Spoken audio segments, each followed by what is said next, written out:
Surprise, surprise. Bet you weren't expecting to see me do a live cast today, but I just decided I wanted uh, to do it this way, um, without announcement. So so if I don't get much or any of an audience, that's on me. But it goes how it goes. And anyway, um, if nobody watches this live, hopefully you'll be seen by a few of y'all after it's been recorded and banked. I wanted to talk about. Uh, I have the title "I Learned Something Today," which is from South Park. It's not initially from South Park. It's just sort of it was their sort of stealing of uh, that cliche that you hear a lot in like uh, television shows or PSAs or something where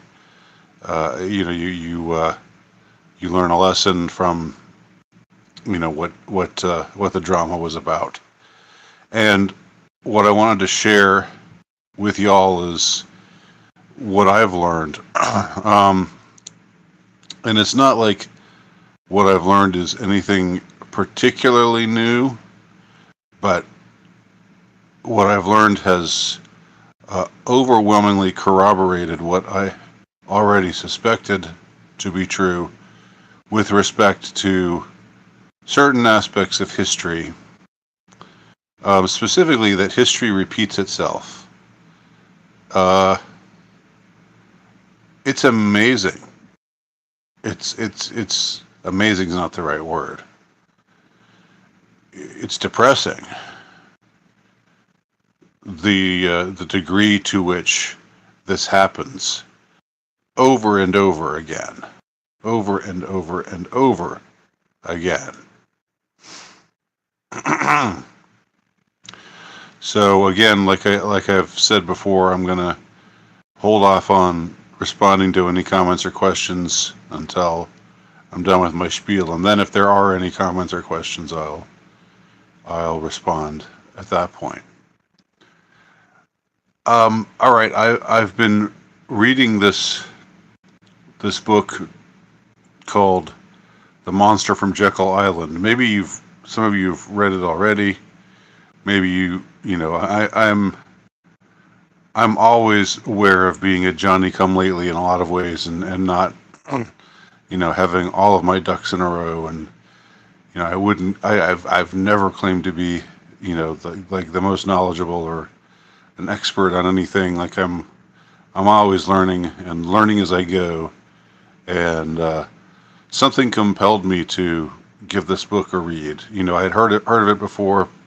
I knew things about the Federal Reserve uh, and fractional banking, and the what what's all involved in the formation of the Federal Reserve, what it does to the currency, and all of that. Economic questions are not my forte, but I just was uh, for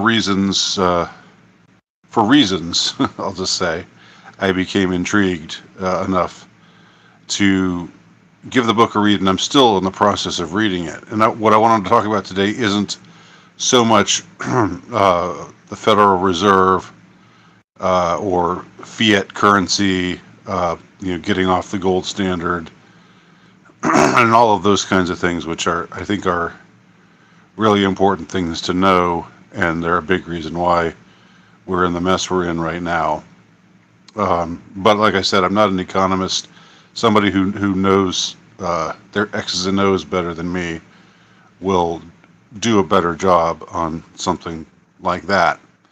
But what was really interesting to me about this book, or what has been interesting, I haven't finished reading it yet. Still in the process. It's a long book. Um, but what what came to be of interest to me is to see that for just about every major war that we know of that the United States got involved in the 20th century, just about every single one was preceded by some kind of event that was orchestrated.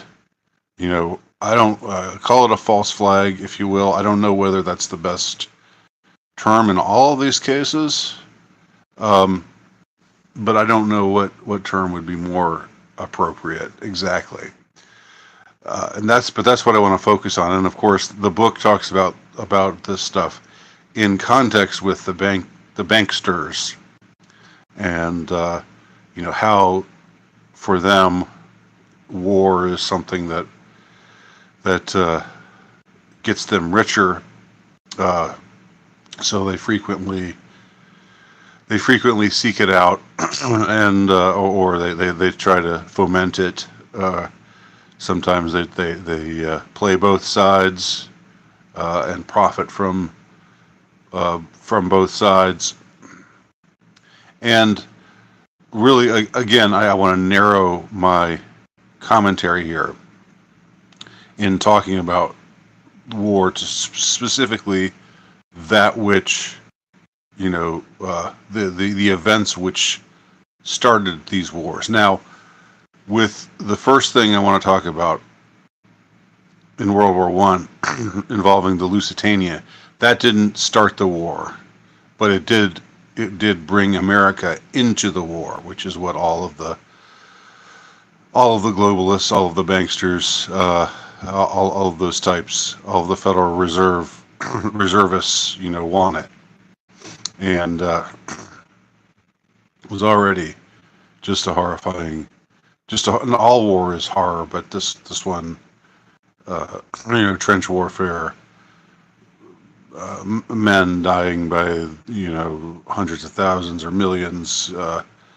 Just it, this was truly a nightmare war. um, and America got involved because they they orchestrated this event involving a ship that was a passenger ship, a Cunard passenger ship called the Lusitania. However, the Lusitania had been fitted in such a way, and again, some of you probably know this better than me, and you're going to explain it better than I could explain it, or or maybe you'll even correct me on something or other. I'm pretty sure, but just to boil it down, they saw to it that this ship would not look any different from a battleship. That the name Lusitania or the the thing that would indicate Cunard, that it's a passenger line, that those were removed, that it was flying a flag of a neutral territory, not an American flag, and that well, I guess it was a British ship, but in any case, the point is they did whatever they could to make it so that German U-boats would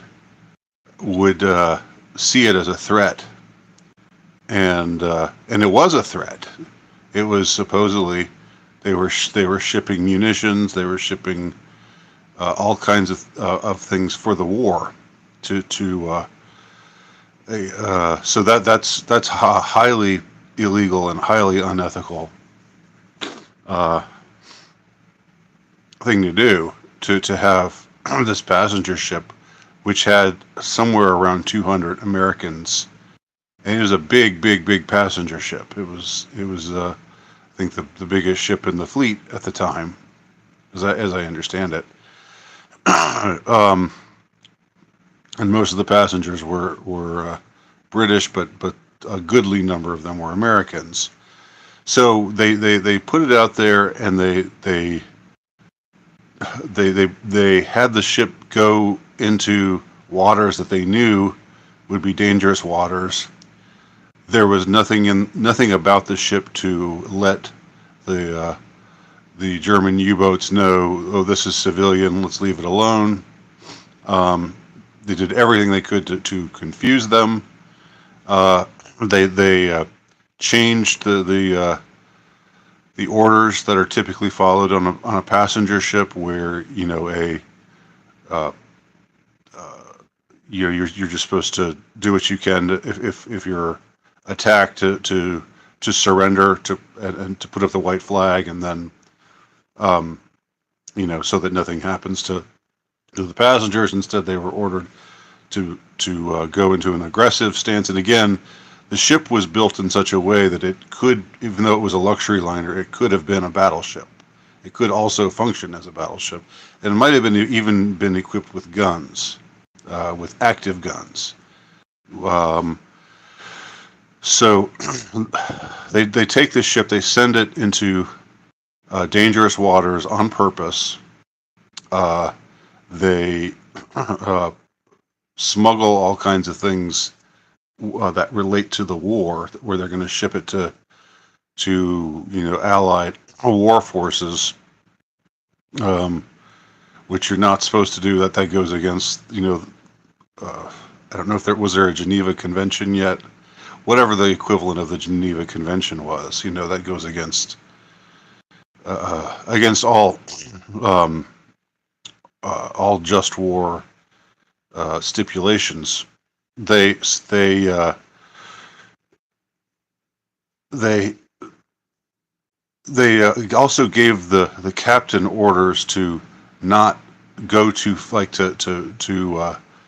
uh, to not exceed a certain speed, supposedly because of the fuel, because they wanted to save fuel or something like that. But basically, that made the ship just more dead in the water. And to top everything off, top the rest of it off, the ship was supposed to be accompanied by a couple of other ships that would guard it at a certain point, but those other ships didn't turn up. So they pretty much used this this ship and its crew um, as what would be the word for it? Sacrificial lambs. They sent them out there knowing or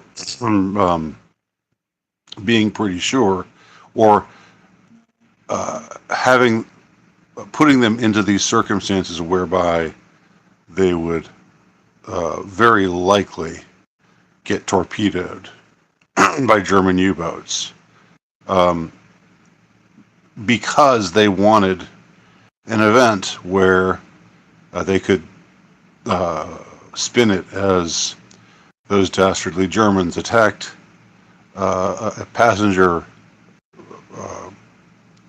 ship with 200 Americans on board who perished. This means war, and that would get the American public into fighting in the Great War, as it was called at the time, which they didn't want to do before that. They were very what today the those with correct thinking call they were isolationists. They were really non-interventionists. They said it's not our problem. We shouldn't send our sons and our fathers to die in this war. Let the Europeans slug it out. But the banksters wanted them there, and they orchestrated this event with the Lusitania. And after the Lusitania went down, that brought America into the war. So it's just it's one of those things. You look at an event like the sinking of the Lusitania, and then you consider Pearl Harbor, And enough has been already said about all that was hinky about Pearl Harbor. Let me shift positions here. All that was dubious about Pearl Harbor, um, and how it was almost certainly, again, an effort to to get the Japanese to attack, so that the authorities could say those dastardly Japanese. Now we're in the now we Yanks need to join the war effort, and also, since the Japanese were allied with the Germans and the Italians, then we also need to go to Europe and fight in that the European theater as well. So you got the Lusitania in, like, what was it, 1918, uh, brings America into World War One. You've got Pearl Harbor, 1941, bringing the American forces into World War Two, an even more destructive conflict altogether. Actually, I'm not sure if that's true or not. I'd have to go back and check, but they're both enormously destructive wars. And I can't say anything right now about Korea. What was the event that started the Korea that got America involved in the Korean conflict? So I'll have to skip over that one. Maybe somebody out there knows a thing or two about that. But then you've got the Gulf Tonkin incident, which was highly dubious event or non-event that they construed, that they made into an event where uh, American battleships, led by who is it?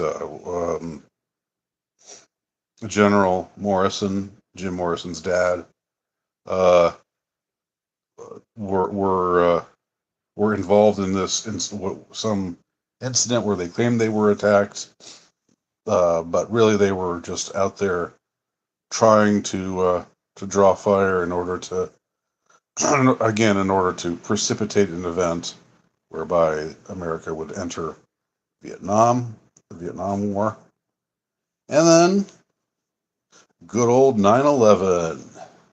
Uh, and I'm not gonna. I don't think I need to go into any detail about everything that's wrong with the official 9/11 story, but how it did indeed uh, get America to go to war again. How it made the population of America incensed enough to become pro-war. Before that, George W. Bush had run on on a peace ticket, just like Wilson did. You know, uh, uh, Bush said he didn't want. I mean, that was always a lie, but he said some things during the campaign, like he wanted to keep America out of as many foreign entanglements. I mean, America's already everywhere. So, but I think he didn't want to get America into another war. That was what he said. But on the other hand, all of his supporters, not all of his supporters, but a goodly chunk of his supporters, the PNAC, Project for a New American Century, uh, were plotting this thing that became 9/11. And so, what's my point in mentioning all these things? It's just how it's one after the other, after the other, after the other. Uh, and you don't have to look that closely at any of these events to see that something seriously wrong. That these were not these were not the organic events. These were not just uh, events in which an enemy attacked for no reason, unprovoked, and um, and acted dastardly in a way that made the that made it mandatory for there to be a military response. None of those events fit that bill. Um, None of them, I'm fairly confident, would have happened had they not been orchestrated to happen. Um, so, and this is kind of, I mean, it wasn't. This is not something I didn't know before, but just to see it, to see it so starkly um, pointed out, or just uh, to see how these events relate to one another, to see how the Lusitania is Pearl Harbor, is the Gulf of Tonkin, is 9/11. Um, that's that's really something. And what's gonna, what will be the future precipitating event? What is Russia gonna do in the next couple of years? Um, that'll make can they get away? I've talked about could they get away with a false flag, or are people just too exhausted now? Do people just not want that? Is there enough distrust right now in the authorities that they wouldn't even if they tried it, that people would immediately be saying, nah, nah, this is the military industrial complex again, with their up to their normal tricks, and just the absolute uh, lack of regard for human life on of your own countrymen, if they even think, if these people, these rulers, these banksters, even if they even think in those terms. I get the feeling they don't think in those terms of their of fellow citizens of their country being their countrymen. I think they think of themselves as a breed apart from everybody else, and the rest of us are just pawns on a global chessboard to be used and thrown away if it suits them. So, next time something happens and they try to get a big war started, you know, I'm going to say hell no. I wish I could have been around back in those times to say hell no. Not that it would have made any difference, but I think that people, and I'm not somebody who's overly optimistic about the wisdom of the people, like the wisdom of the masses. I never make any kind of advocacy for. I'm not a populist in that sense. But I do get the impression that it's different now. There's much more cynicism now uh, about the military-industrial complex and the banksters and the rest of them. That it might not work now, um, if they tried it, but they might still try it. You never know. The other thing that I was interested in this, I was sort of looking at these two books. Um, I was sort of alternating between these two books. The other is called an adverse uh, an adverse reaction or an adverse event. I can't remember the name uh, right now. Um, I don't remember the author's name either. But switching gears a little, but not too much. It was, this is a book about the original AIDS crisis in the 80s, and how things were, how the health establishment responded uh, how they all at some point um,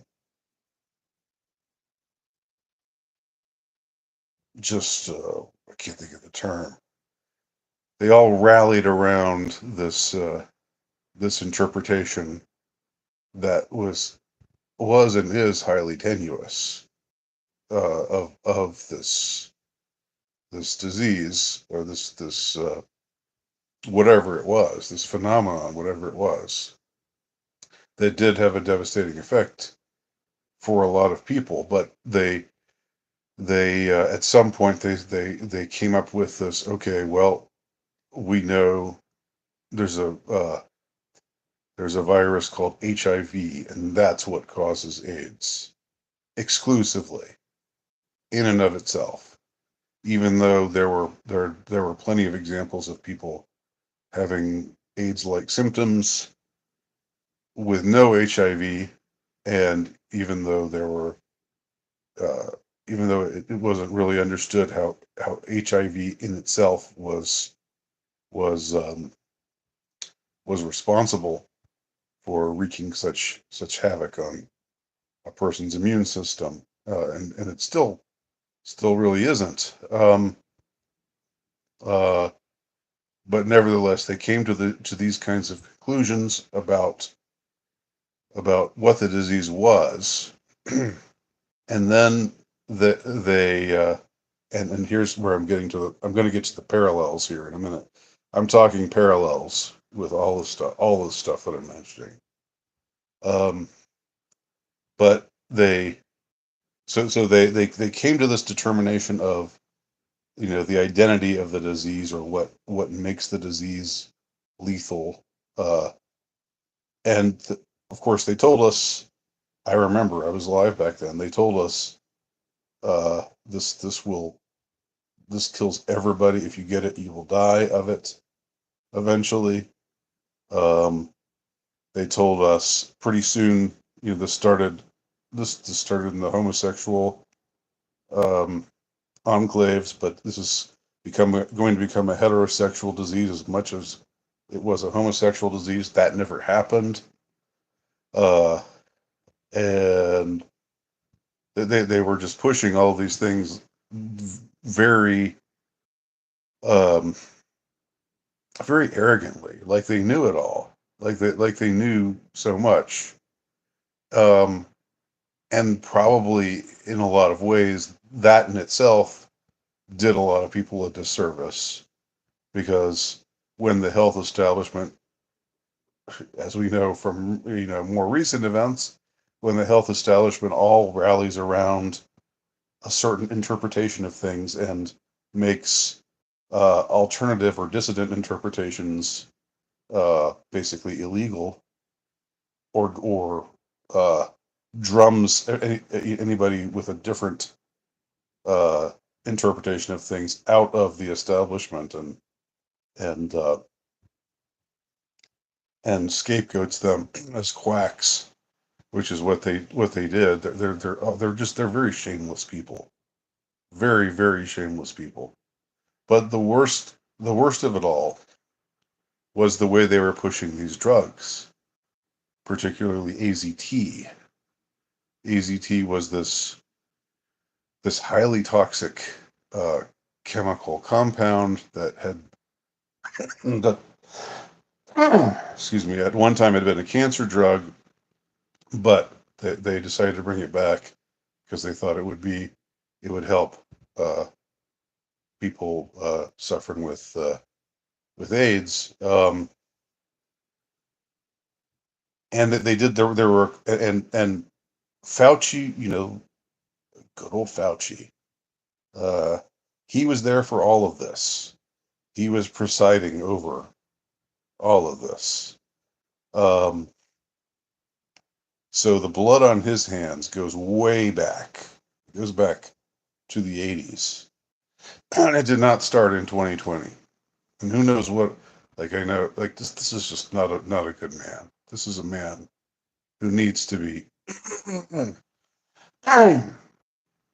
uh needs to be at least, at the very least, removed from holding any kind of official position, uh, should be sued, probably should be in prison for the kind of decisions that he made. Um, what they did was they decided, okay, we're going to start giving people AZT. We're going to really aggressively, and there were a bunch of other drugs as well, which also had deleterious effects on people's health. Um, and you figure, well, if they're, and I know I talked about this in a video not long ago, but um, just to repeat my point quickly that I made in that video. Um, you know, uh, it would be one thing if you had people who were already very, very sick, like in the hospital, uh, you know, about to die. You might as well give them, I mean, it's sort of a Hail Mary at that point. No harm could come of it. The worst that could happen would be that the drugs would kill them, which was probably going to happen anyway. But what they did that was so unconscionable was they started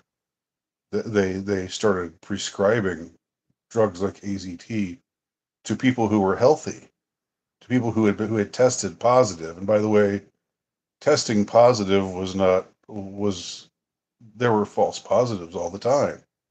People tested positive, women tested positive because they were pregnant. That got in the way. There were other things that prevented an accurate diagnosis. Um, at least with HIV, they actually isolated something that was HIV. They never did that with COVID. It was never isolated. So uh, that was even more of a farce in some ways. Um, but anyway, they started pushing these drugs, and of course, the medical establishment, the pharmaceutical establishment, they make a lot of money when they sell a lot of drugs. And if they create this, if they tell everybody, uh, yes, this is a terrible health crisis, but maybe there's a chance you'll get better if you take this drug, and you've got desperate people out there,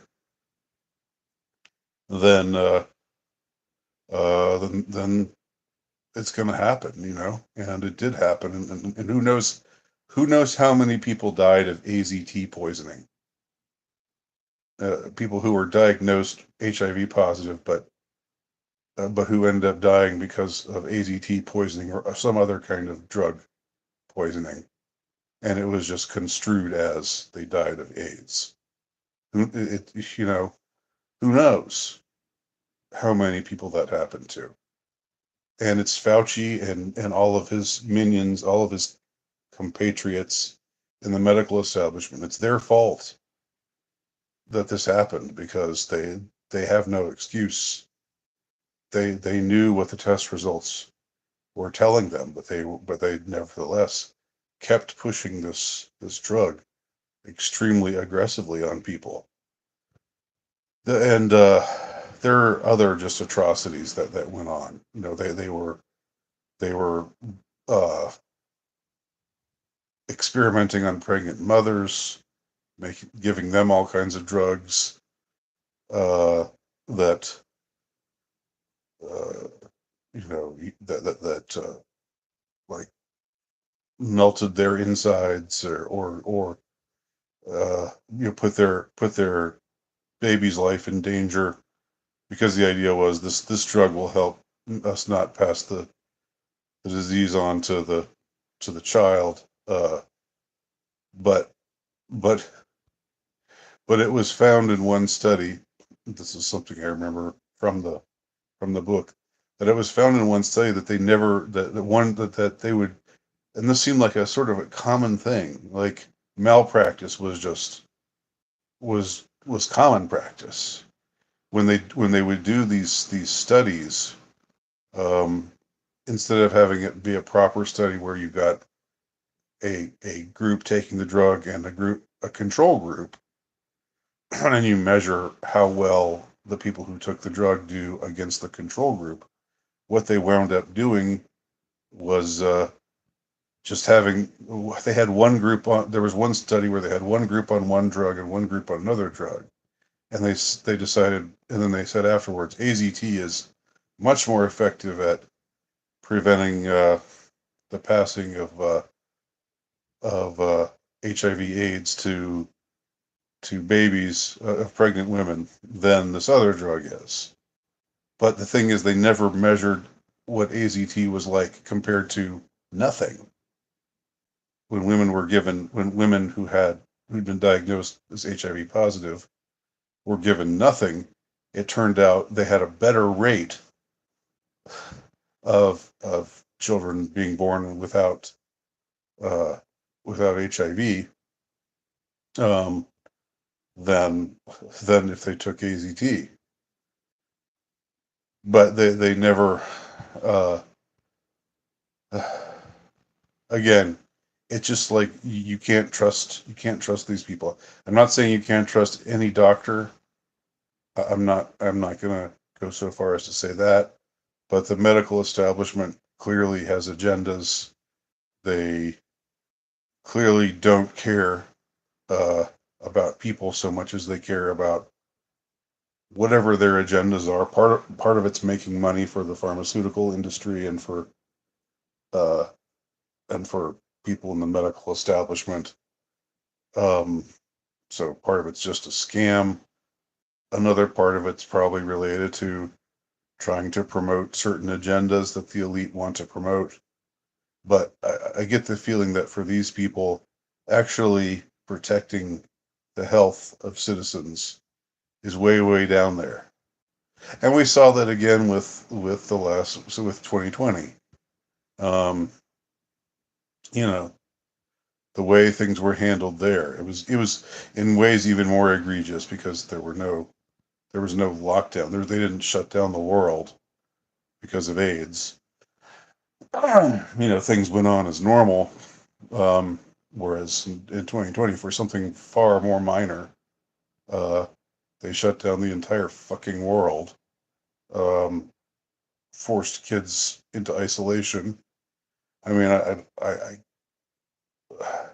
don't want to get on my soapbox too much here. I don't know if that's what what anybody really wants to hear right now. But the parallels again, just like there's all these parallels with these false flag events or whatever you want to call them. There are so many parallels between how the medical establishment uh, handled HIV/AIDS and how they handled whatever the hell the ostensible crisis was in uh, in 2020. Um, and again, they were promoting things that were clearly not good for people, that were causing uh, debilitating side effects in many cases lethality. I'm talking about the Fauci jizz juice here. Um, a parallel can be drawn between the Fauci jizz juice and and a drug like AZT. These did not help the situation. These were harmful substances that that have there's been a spike.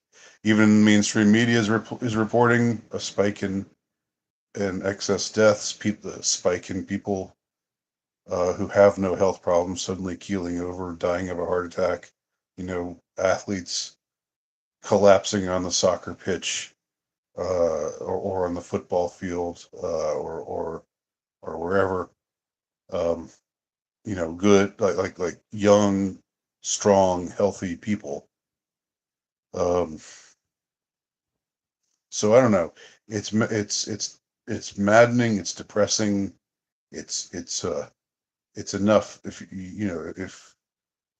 you really let it get to you. It's enough to maybe it's enough to make you definitely wish ill upon certain people, certain powerful groups uh, in our society.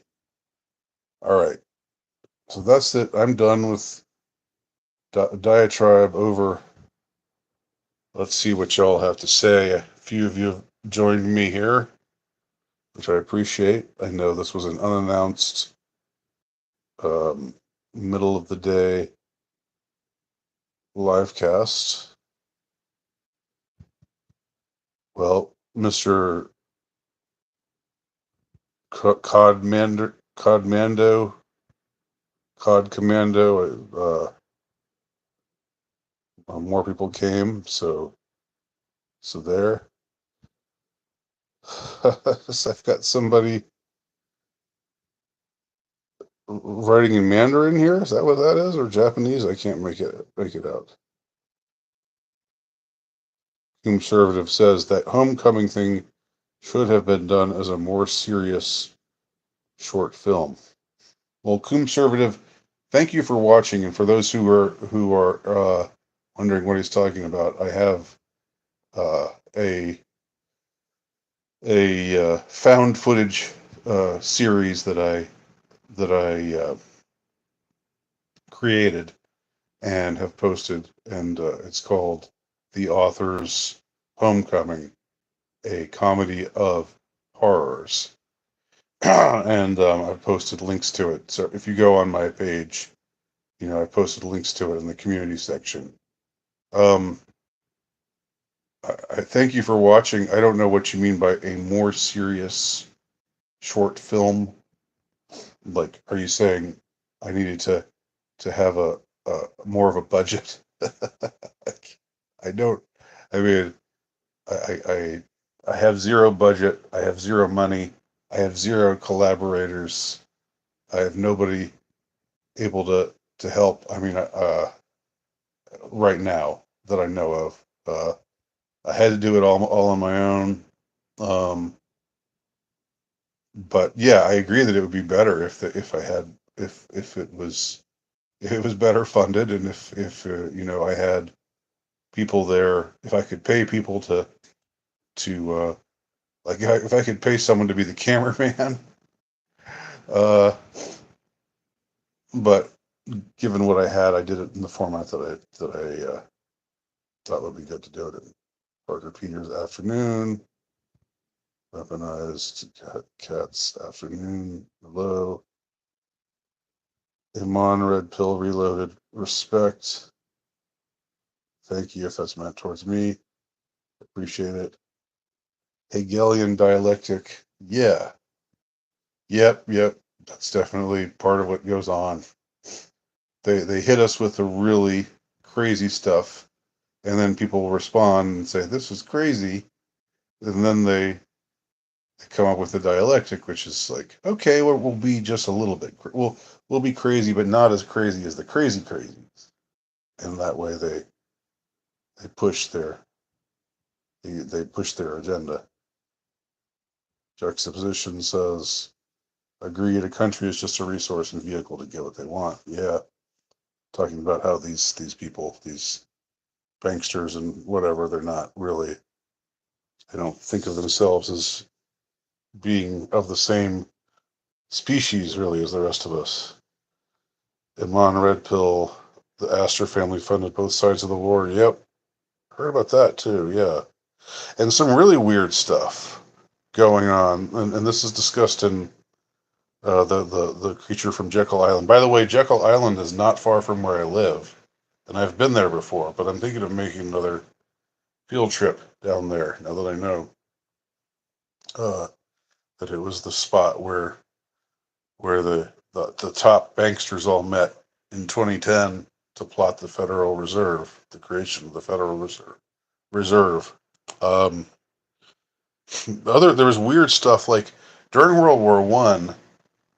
There were some banksters, there were some globalists, some military industrial uh, elitists or elites who were pushing, who wanted to get into war against Germany and the specifically the Austro-Hungarian Empire.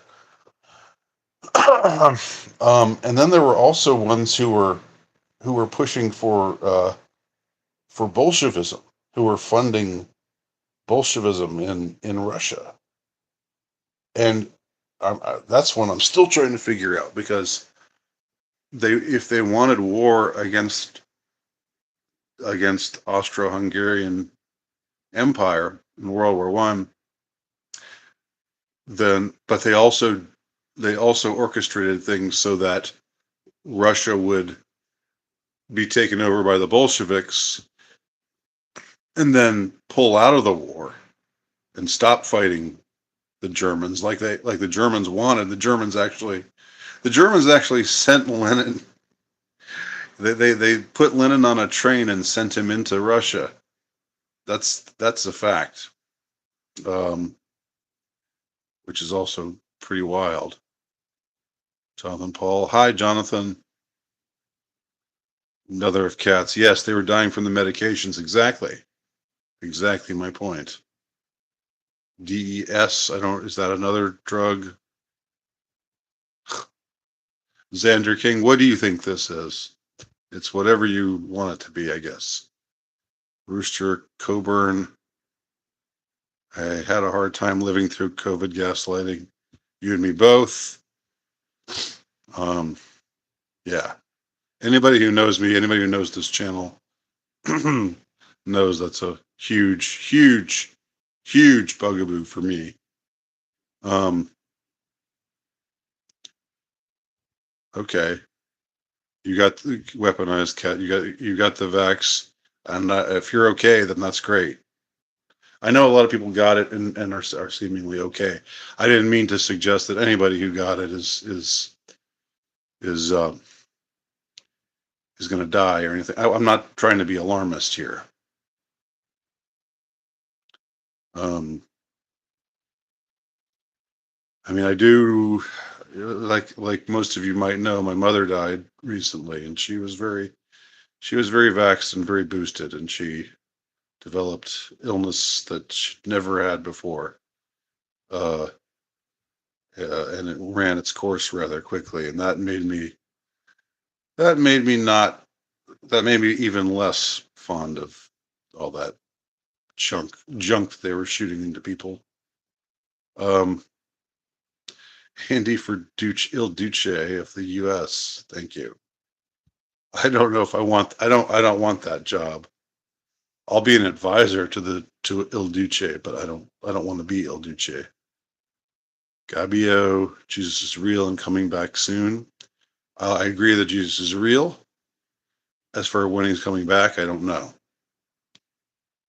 Um, hello, Lerventut. Quick Pump. The author's Homecoming was a fun little series. Thank you, Quick Pump. Thank you for. I noticed you commented on things there, uh, and I encourage anybody who wants to, who likes. Uh, I'm not going to say it's analog horror exactly. It's not really. There's not really anything involving analog stuff. Maybe it's more like an ARG, but it's a it's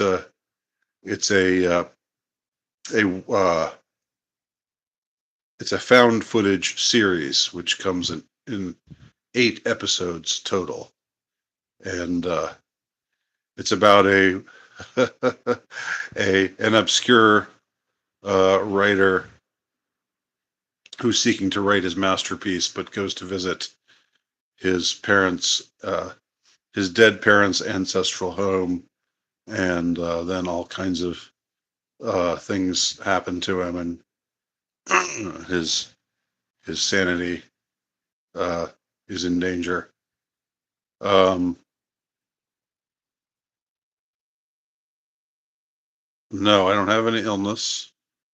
There's nothing wrong. Armored Ghost, happy Thursday, Andy. Thank you. Weaponized CAT. Jesus spoke up about corruption. Sure he did.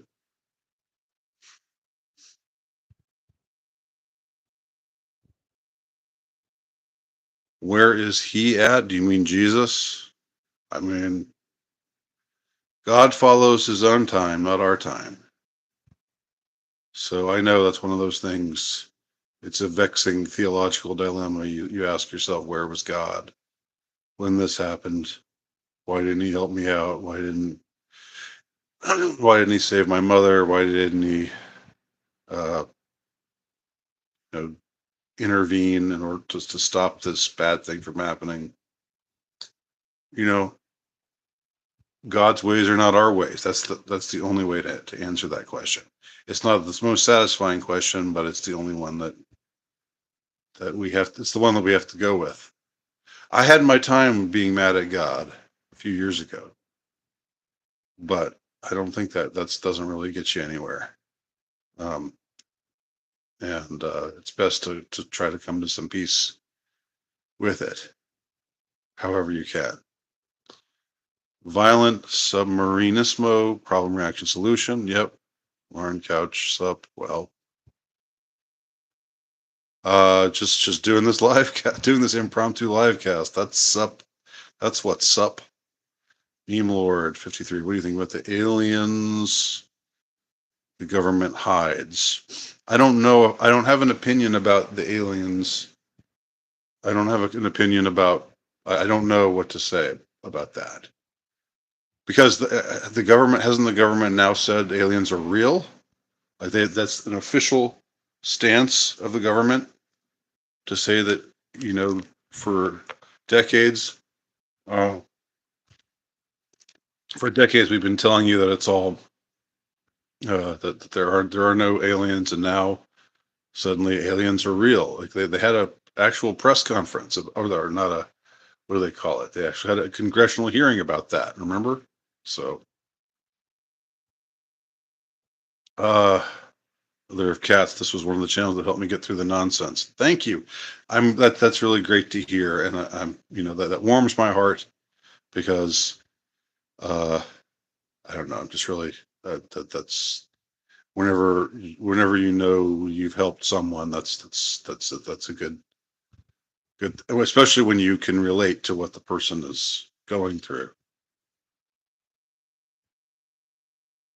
Scott Terry, you didn't miss all of the live stream, and you can go back and watch the parts that you did miss. So don't despair. Devout Agnostic, I haven't watched your found footage series yet. Need to make the time tonight. I'd love for you to do it, Devout Agnostic. I'd love for you to do it. I look forward to hearing from you about it.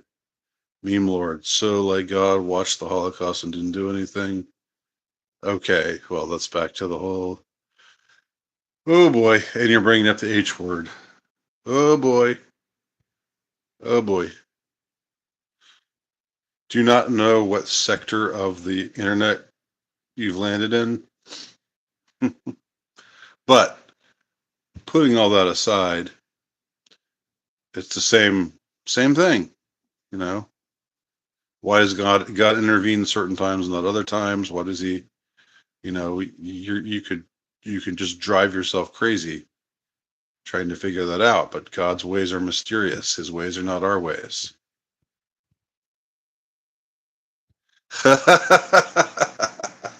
Scott Scott Terry says there's a fan theory that Author's Homecoming and Reign of Chronicles are set in the same universe. Thank you for starting that fan theory. You know, if you can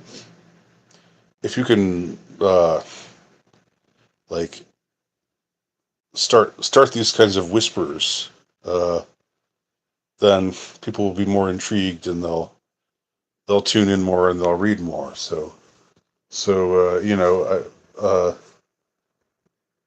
so Scott or anybody else, please feel free to to start any kind of rumors that you want about that. Scott says the infamous Tic Tac video was a hush stunt to cover up Harry Reid's wasteful defense budget spending. That's probably true. I've heard I've heard things about the Tic Tac video. What I've heard about the Tic Tac video is that it's not that realistic. That it was promoted as this. Ooh, look at this.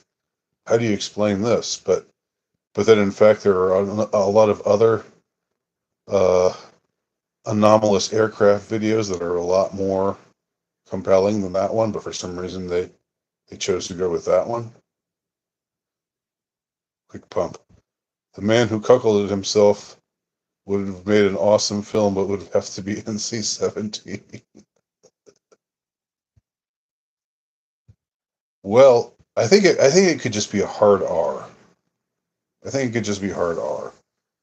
Um, Maybe it would be a little bit less explicit. Um, but yeah, I'd love to see it made into a movie uh, someday. But I'm not going to do it. Yeah, Harry Reid.